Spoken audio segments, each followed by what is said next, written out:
sou Marileia Rocha e este é o Pode Se Cuidar, o podcast que veio para difundir práticas de autocuidado e bem-estar emocional. Estamos aqui hoje em uma edição especial, gravando na MEC Show, uma feira de inovação da indústria capixaba. E hoje nós vamos ouvir as vozes da oncologia feminina. E para bater esse papo conosco, eu trouxe duas convidadas muito especiais, Alissa e Juliana. Sejam muito bem-vindas. É um prazer ter vocês aqui. Prazer é nosso. O prazer é nosso, com certeza. Obrigada. Muito bacana. Eu gostaria que vocês começassem falando um pouco de vocês. Quem é a Juliana, quem é a Alissa, né? Trazer um pouco da história, de como vocês chegaram nessa questão da escolha para a oncologia. Então, meu início foi bem engraçado, porque quando eu entrei na faculdade, eu falava que tinha 4 coisas que eu não faria com certeza: oncologia, pediatria, ginecologia e geriatria.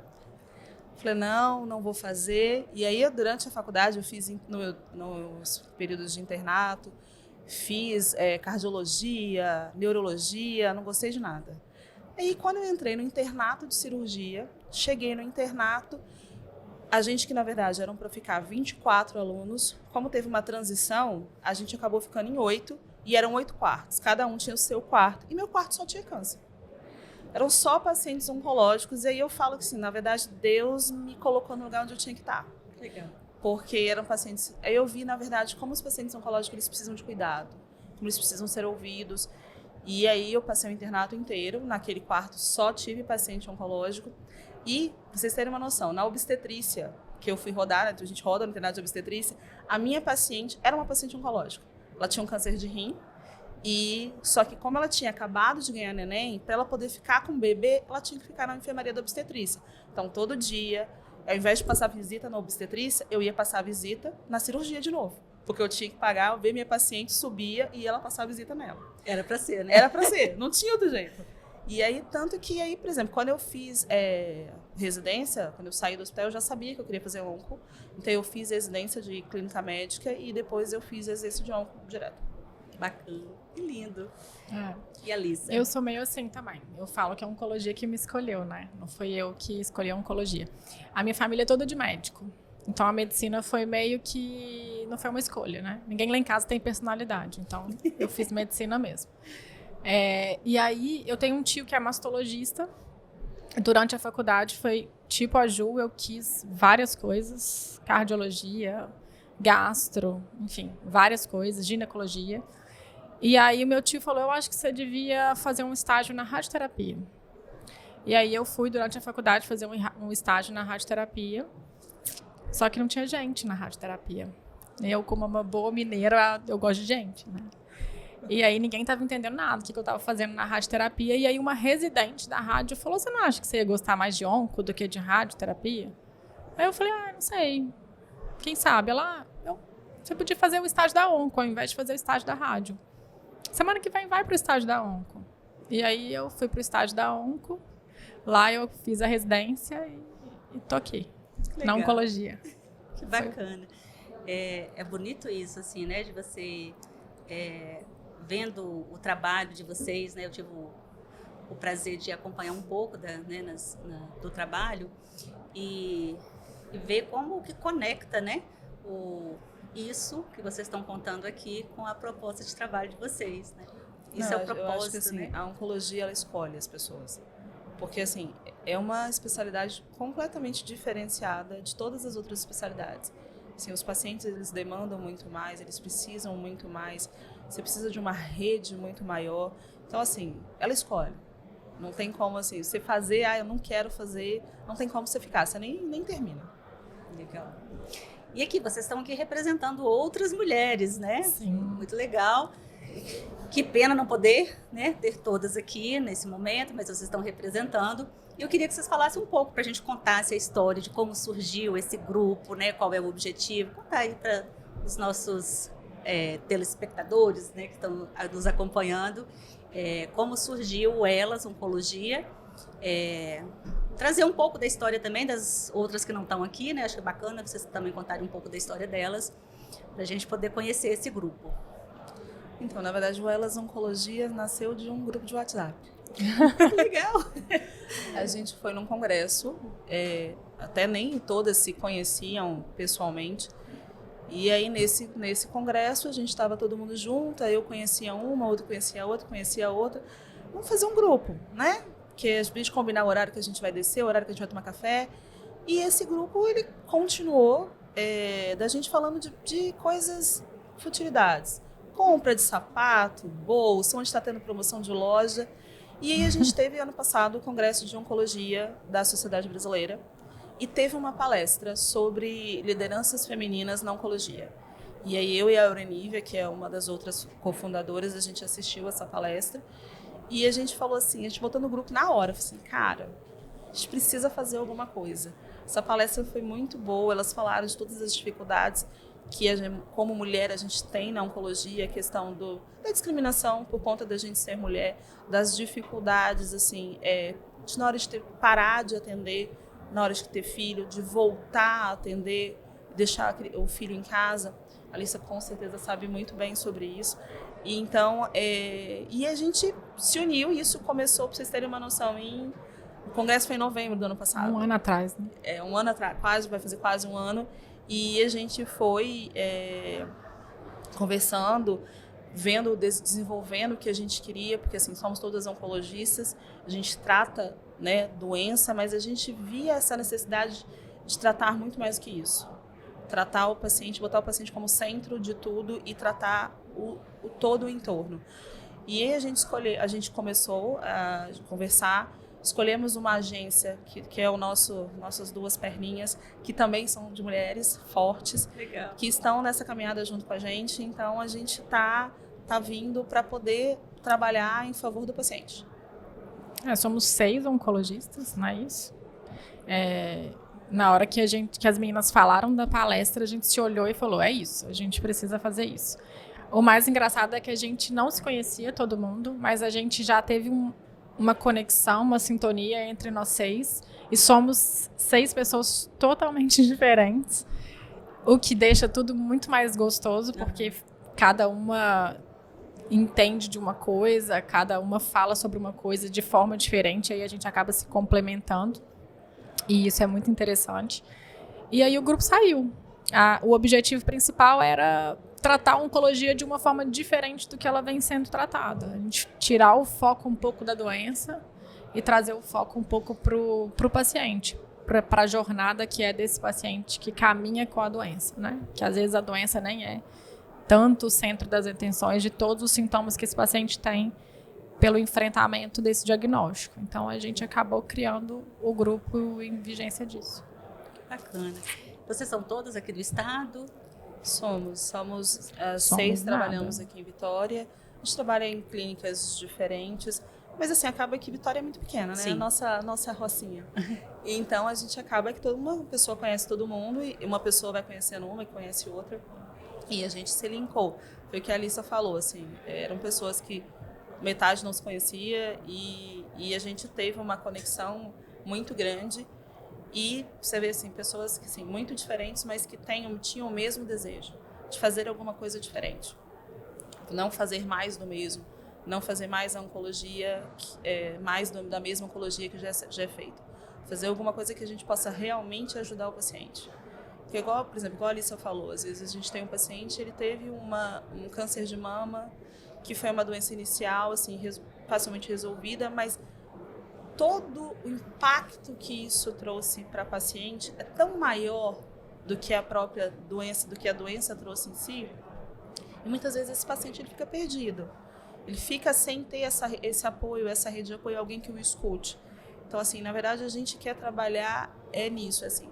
A jornada do paciente, na verdade, ela é desde a prevenção, da gente focar em prevenir a doença, mas uma vez que ela aparece, assim, da gente ajudar no diagnóstico, ajudar no tratamento e ajudar no todo pós, a gente tem um termo que a gente fala de survivorship, que seria sobrevivência. Toda essa sobrevivência que o paciente vai ter depois.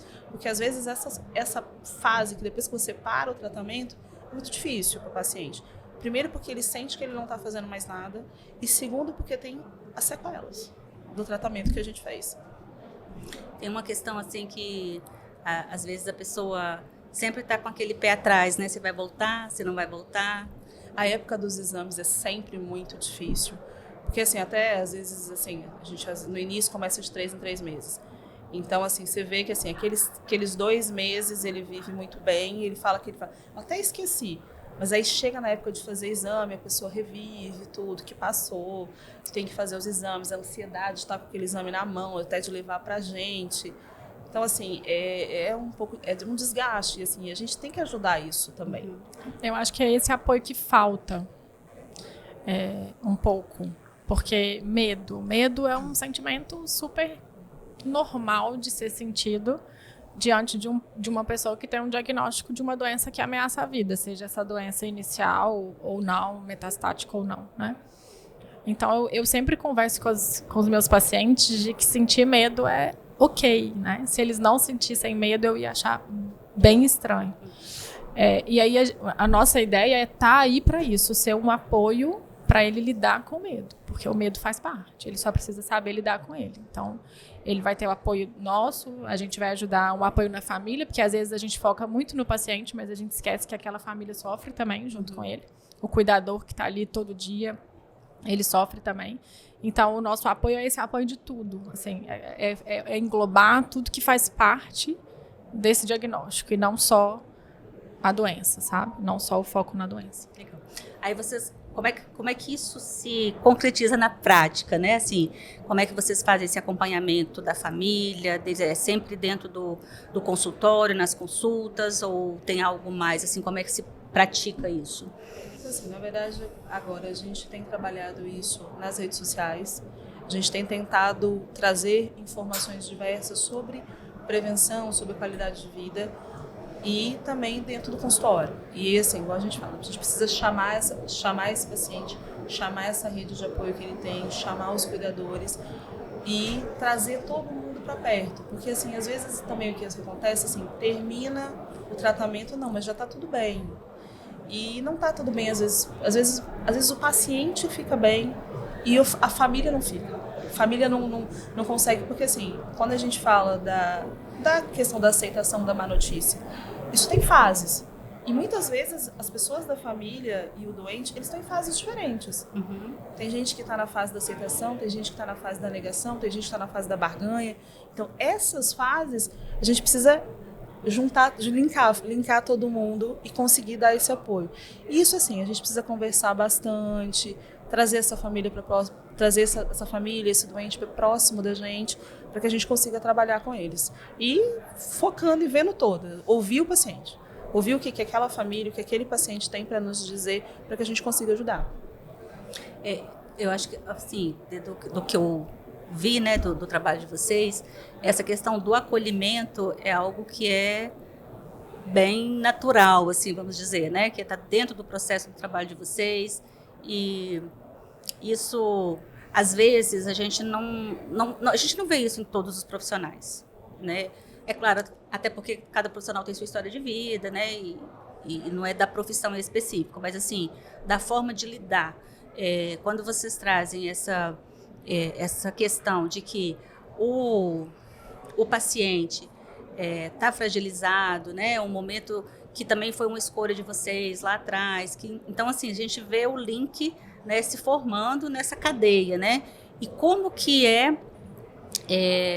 acolher esse paciente nesse momento de tanta dor? Porque, assim, quando a pessoa recebe a notícia, eu acredito que ela fica meio desnorteada, né? E aí vai ter todos os processos, mas esse acolhimento, assim, como que vocês se sentem como pessoas mesmo, poder fazer esse acolhimento bacana com esses pacientes? Eu acho que essa é a parte mais difícil da oncologia. É você conseguir acolher o sofrimento do outro, né? E tentar, de certa forma, fazer com que isso não vire um sofrimento seu.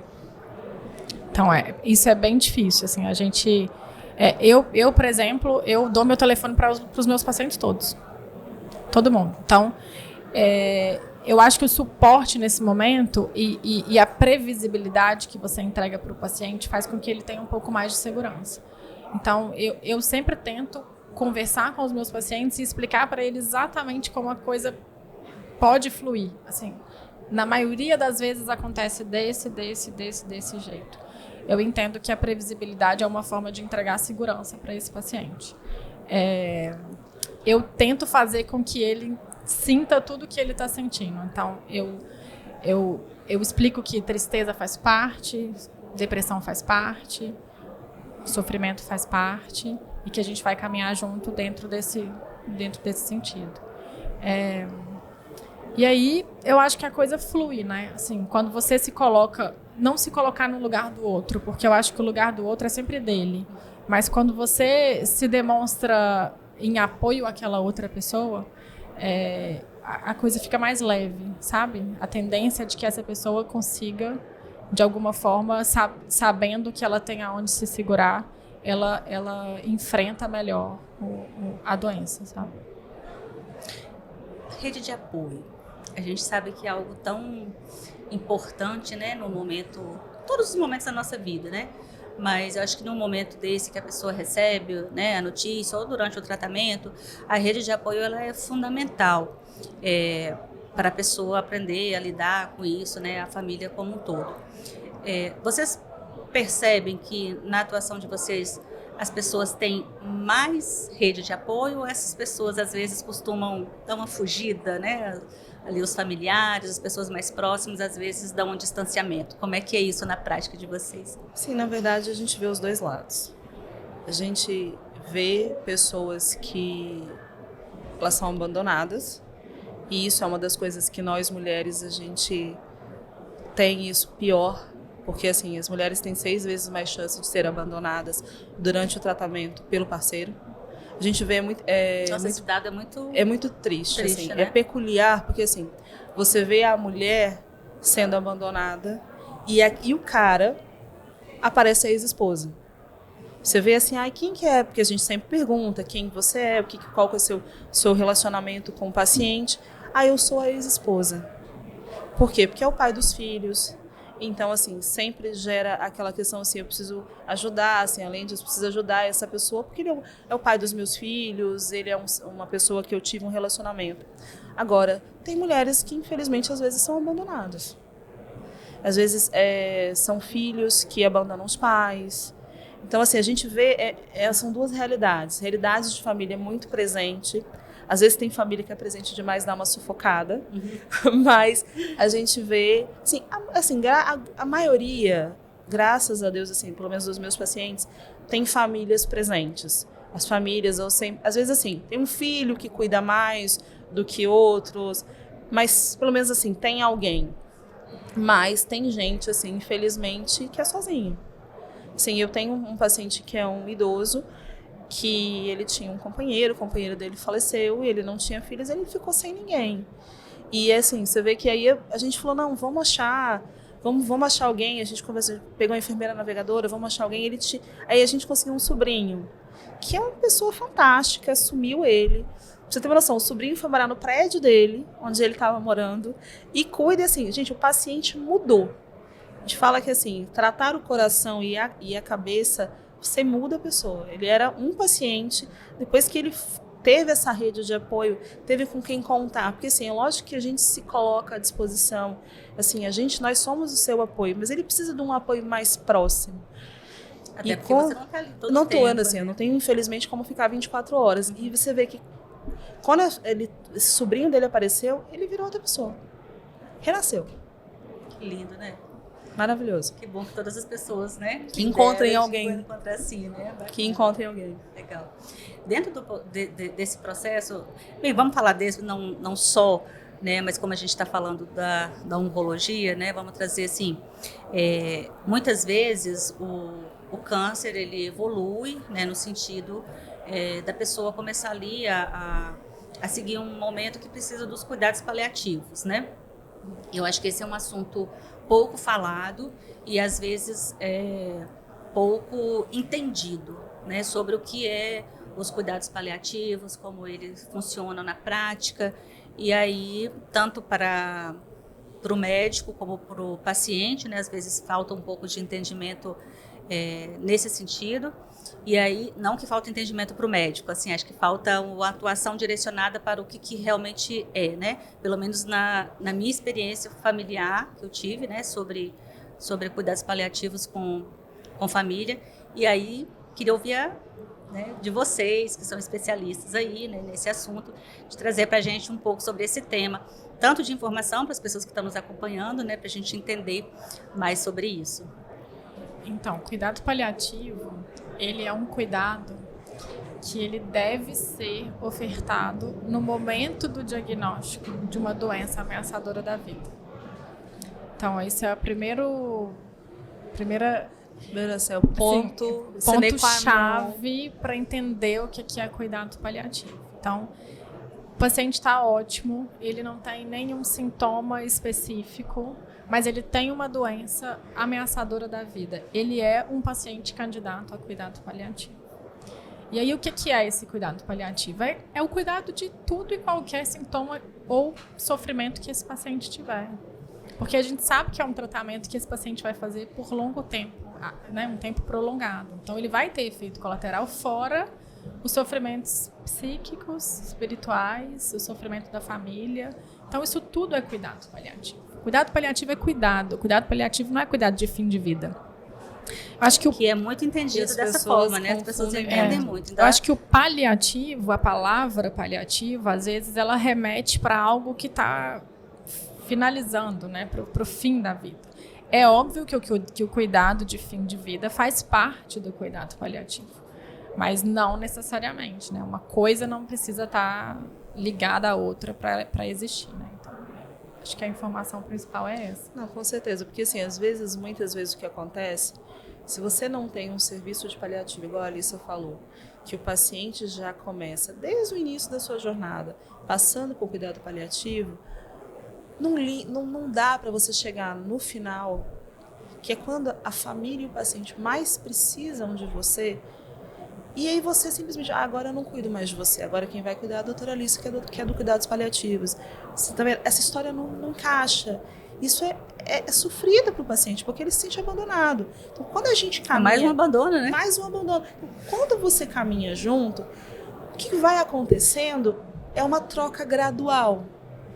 Ele vai passando, no início, ele passa muito mais com o médico dele, oncologista ou que seja da doença, do que com paliativo. Vai chegando uma hora, se dependendo do avançar da doença, isso vai se trocando. Ele vai passando menos com o médico oncologista e vai passando mais com cuidado paliativo. Então, assim, a coisa flui muito melhor. O problema é que hoje, acho que no Brasil a gente tem essa questão, é isso. Hoje você passa nesse ambulatório da oncologia. Não, a partir de agora você só passa nisso. E acabou. Então, assim, isso gera muito sofrimento. A previsibilidade que eu falei, eu acho que faz muita diferença também. O paciente entender que doença que ele tem, qual que é o estágio dessa doença, qual que é o objetivo do tratamento, qual que é a finalidade de tudo.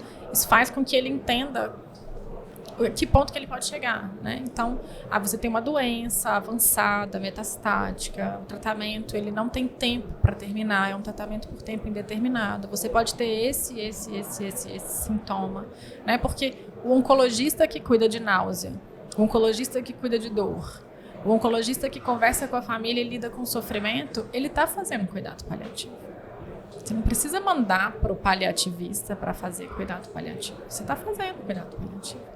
E aí depois, quando ele chega, talvez, numa fase mais complexa, onde ele não vai fazer mais tratamento para a doença, e aí ele vai para um ambulatório de cuidado paliativo, especificamente, aí talvez é aí que as pessoas ficam confusas de achar que é só nesse momento que o paciente está recebendo cuidado paliativo. Sendo que, na verdade, ele já foi durante toda a trajetória, ele veio recebendo. E aí, assim, eu já tive algumas experiências profissionais nesse sentido de que esse momento, né, que vai, então, para os cuidados paliativos, existe uma dificuldade muito grande da pessoa aceitar, a família, inclusive, de aceitar essa situação, né? Então, assim, porque quer que continue fazendo o tratamento, né? Às vezes não tem mais o remédio, né, já não faz mais efeito e tal. Então, assim, às vezes o plano não libera mais aquela medicação, e aí a pessoa, né, a família entra num parafuso, né, porque assim, quer de qualquer forma. E aí a pergunta, se essa família, né, e esse paciente for bem orientado, eles talvez entendam isso de uma forma diferente? Totalmente diferente. Totalmente diferente.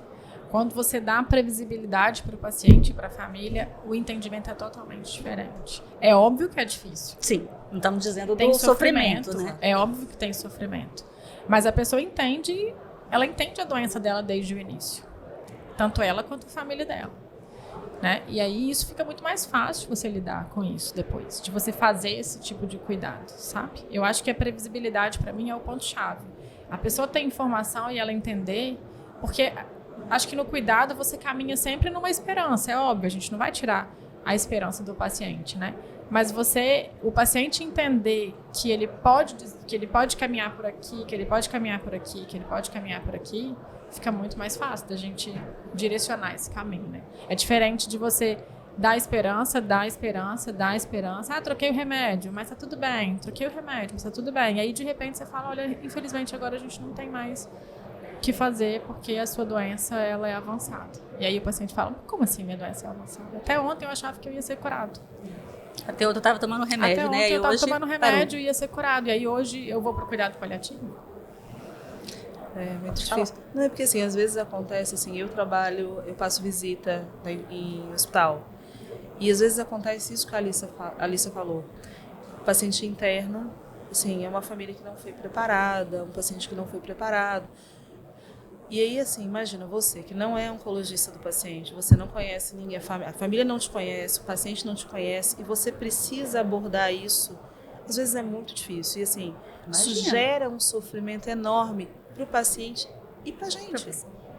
Porque assim, você precisa, a primeira vez que a pessoa vai te ver na vida, para você falar com ela que o ente querido dela está morrendo, que ele vai falecer. Então assim, se isso é muito, você vê, é completamente diferente. Aquele paciente, família que foi conversado, que foram bem preparados, que foram caminhando nessa diretriz, quando ele interna, o sofrimento, gente, é igual. Mas todo mundo você não vai deixar de sofrer porque você teve essa conversa sobre cuidados paliativos. Mas você vê que assim, é muito mais, as coisas fluem da melhor forma possível. Da melhor forma que poderiam acontecer. A informação, né? A pessoa teve acesso à informação. E hoje a gente tem trabalho mostrando o ganho de sobrevida com cuidado paliativo. Então, assim, faz diferença fazer cuidado paliativo. Legal, muito bacana. Tem uma questão que eu acho que você falou um pouco, né, da prevenção, né, que vocês têm trazido isso nas redes, né, e eu acho que queria só que vocês falassem um pouco sobre isso, porque são coisas simples, né, que a gente pode fazer no dia a dia, e às vezes a gente vai deixando para lá, né? Então, assim, uma alimentação, cuidado com a alimentação. E eu queria que vocês falassem um pouco disso, da prevenção, no sentido de um estilo de vida, os impactos disso, né, para a prevenção mesmo da doença. Não, assim, hoje a gente sabe que assim, a gente considera, por exemplo, alimentação, uma alimentação saudável, rica em fibras, pobre em carne vermelha, embutidos, manufaturados. Todos esses embutidos, miojo, comida enlatada, tudo isso a gente sabe que eles têm produtos químicos que aumentam o risco de câncer.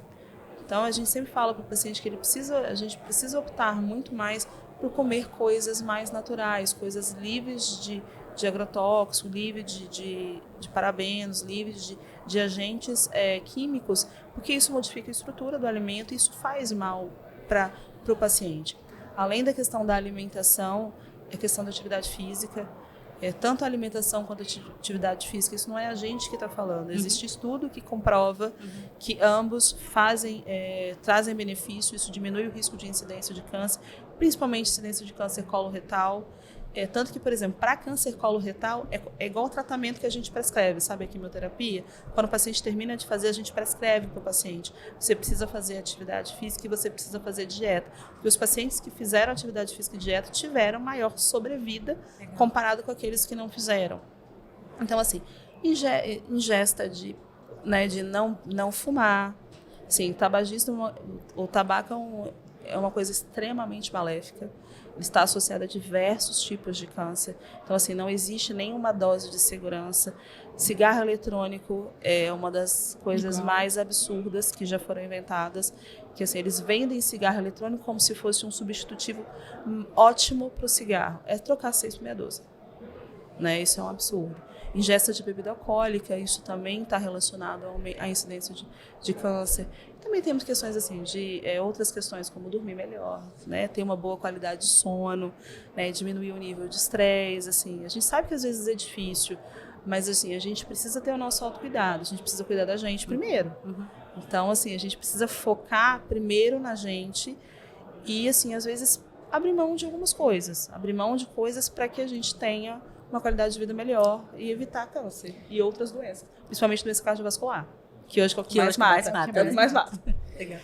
Eu atendo, assim, não sei você, mas provavelmente sim, diariamente no consultório, paciente jovem que chega falando, eu tenho uma história familiar rica de câncer, o que eu posso fazer para prevenir? Ou então, tem um exame que eu posso fazer para ver se eu tenho alguma mutação genética, porque tem muita história na minha família. E aí, assim, eu sempre pergunto, mas o que você faz? Você fuma? Fumo. Você bebe? Como é que é a sua alimentação? Minha alimentação é ruim. Eu como muito carboidrato, muito fritura. Às vezes eu não como porque eu trabalho muito, eu sou muito estressado.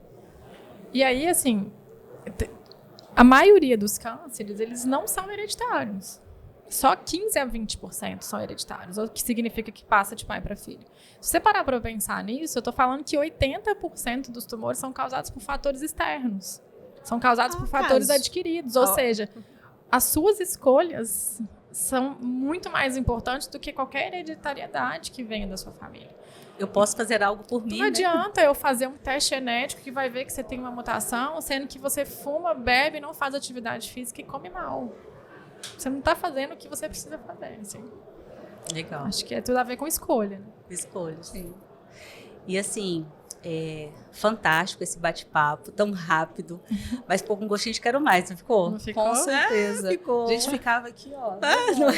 Pra mim passaram só 5 Não, minutos. e a gente falava assim, nossa, mas meia hora dá pra falar muita coisa. Nossa, mas a gente não falou nada. Não falou quase nada. É porque vai fluindo, vai trazendo tantas coisas importantes, né? E assim, acho que é um assunto que merece, sabe, um olhar diferenciado. Então, assim, fica o convite para vocês voltarem, para a gente falar mais, Com porque, certeza. assim, é um assunto realmente rico, né?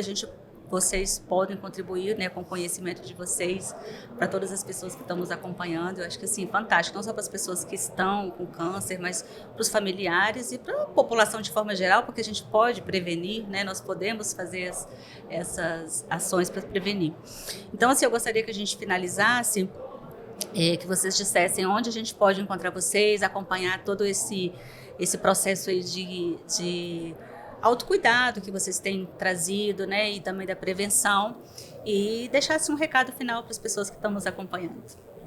Então, a gente tem o nosso Instagram, que é o @elasoncologia. Lá tem o nome de todas nós. Nosso grupo é formado pela doutora Aurenívia, a Carla, a Caroline, a Camila, a Alice e eu. E lá tem também tem um link com o nosso WhatsApp de contato, caso a pessoa queira entrar em contato. E eu acho que, assim, hoje o que a gente mais fala de câncer assim, é qualidade de vida. Tipo assim, a gente tem que ter qualidade de vida antes de ter o diagnóstico, fazer boas escolhas, atividade física, alimentação, não fumar, não beber. E qualidade de vida também muito importante durante o tratamento e depois. Né? Assim, isso também, a própria atividade física e a alimentação, ela também ajuda durante e depois. Então, assim, façam boas escolhas. Assim, isso não vai te trazer nenhum malefício. Exatamente. Hábito demanda esforço. E tem uma frase que todo mundo fala que é assim, a gente só vive uma vez. Na verdade, a gente só morre uma vez. A gente vive todos os dias. Então, as escolhas são extremamente importantes para que a gente viva com mais qualidade de vida. Legal, gente. Obrigada. Muito obrigada mesmo. Foi um prazer bater esse papo rápido, mas assim, tão rico, né, de informações e que com certeza vai ajudar as pessoas que, né, têm nos acompanhado com informações tão significativas para a vida, né, das pessoas e que a gente possa cada dia mais fazer boas escolhas, né? Com certeza. Para vocês que estão nos acompanhando, obrigada pela participação, por ficar até aqui. Obrigada, meninas. Obrigada meninas. A gente que agradece pelo convite. Muito obrigada. Foi muito bom mesmo e fica um convite para voltar outras vezes. A gente vai combinar para a gente dar continuidade. E para você que está nos acompanhando, compartilha esse podcast com alguém que você conhece, alguém que você entende que é importante receber essa informação. Deixa o seu comentário, a sua curtida, compartilha com as pessoas e muito obrigada mais uma vez e até a próxima.